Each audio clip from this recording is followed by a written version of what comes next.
नमस्कार दोस्तों, हमारे चैनल ज्ञानधारा एसटीपी में आपका स्वागत है।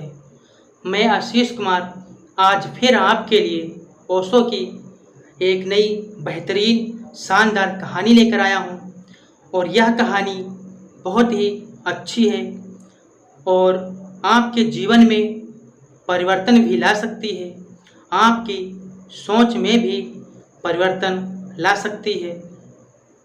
इसलिए इस कहानी को पूरा सुने, वीडियो को अंत तक देखें, कहीं पर भी स्किप ना करें।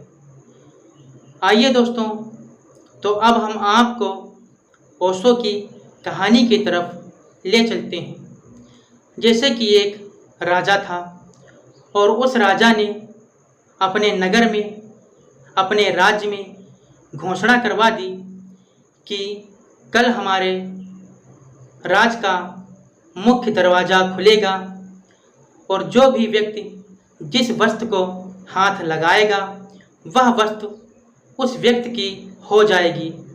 जब राजा ने अपने राज्य में यह घोषणा करवा दी तो उसके राज्य में खलबली मच गई। लोग आपस में बातचीत करने लगे। कोई कहता कि मैं उस वस्तु को हाथ लगाऊंगा तो वह वस्तु हमारी हमेशा के लिए हो जाएगी। कोई कहता कि मैं तो घोड़ों का शौकीन हूँ, इसलिए जहाँ पर राजा के घोड़े होंगे मैं तो वहीं जाऊंगा और घोड़ों को हाथ लगाऊंगा और वह घोड़ा हमारा हो जाएगा।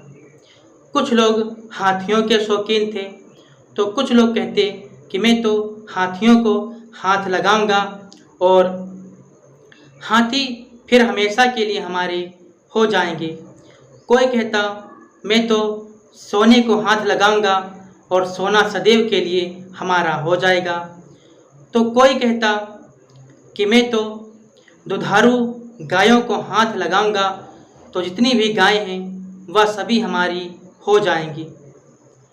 होता क्या है, सुबह होती है और सुबह होते ही राजा के महल का मुख्य दरवाज़ा खुल जाता है और राजा के राज्य में रहने वाले व्यक्ति सब अंदर घुस जाते हैं। तो कोई राजा के घोड़ों को हाथ लगाता है, कोई जेवरातों को हाथ लगाता है, तो कोई दुधारू गायों को हाथ लगाता है।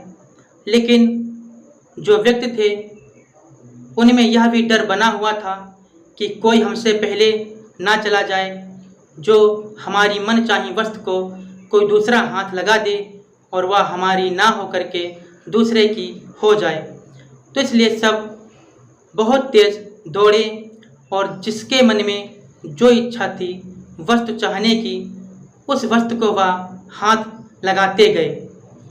लेकिन जो राजा था वह अपने सिंहासन पर बैठकर यह सब कुछ देख रहा था और मुस्कुरा रहा था। यह सब भीड़ भाड़ देखते हुए राजा हंस भी रहा था और वह अपनी गद्दी पर बैठे बैठे यह सब कुछ देख रहा था। होता क्या है, उसी भीड़ में से एक छोटी सी बच्ची आती है राजा की तरफ। तो राजा सोचने लगा कि यह बच्ची हमसे कुछ पूछना चाहती होगी, इसलिए हमारी तरफ आ रही है। लेकिन जब राजा के नज़दीक पहुंची तो उसने राजा को हाथ लगा दिया और कहा, राजा साहब, हमने आपको हाथ लगाया इसलिए अब तुम हमारे हो गए। और जो राजा की वस्तु थी वह भी उस छोटी सी बच्ची की हो गई। तो दोस्तों, यह कहानी ओशो की है और ओशो की क्या कहानी यह हमें बताती है कि राजा ने जो भी घोषणा की थी कि जो हमारी वस्तु को हाथ लगाएगा वह उसकी हो जाएगी, लेकिन राज्य वालों ने गलती कर दी थी।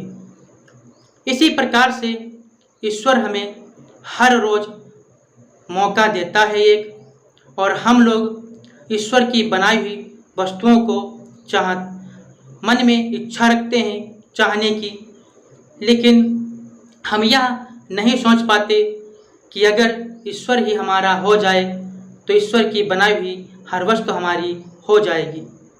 और हमें ऐसी गलती नहीं करनी चाहिए। उस बच्ची की तरह राजा को ही हाथ लगाओ और राजा भी तुम्हारा और राजा की बनाई हुई वस्तु भी तुम्हारी हो जाएगी।